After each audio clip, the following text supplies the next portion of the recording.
1886 সালের 1 জানুয়ারি রামকৃষ্ণ পরমহংসদেব কল্পতরু হয়েছিলেন। তিনি যে আসলে মনুষ্যরূপে ঈশ্বরেরই অবতার, এই দিন তার সকল গৃহী ভক্তগণ তার সেই অবতার রূপ দর্শন লাভ করেছিলেন। তিনি সকলের উদ্দেশ্যে বলেছিলেন সকলেরই যাতে চৈতন্য হয়। এছাড়াও তিনি তাদেরকে নানাভাবে আশীর্বাদ করেছিলেন।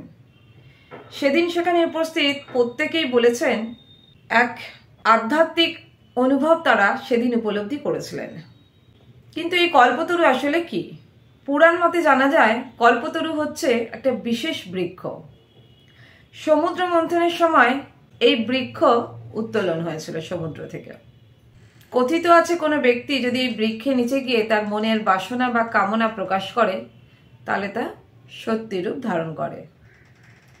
তাই তো প্রত্যেক বছর 1 জানুয়ারি এই বিশেষ দিনটিকে স্মরণীয় করে তুলতে কাশীপুর উদ্যানবাটি, দক্ষিণেশ্বর এছাড়াও বিভিন্ন জায়গায় এই দিনটি পালিত হয়ে থাকে।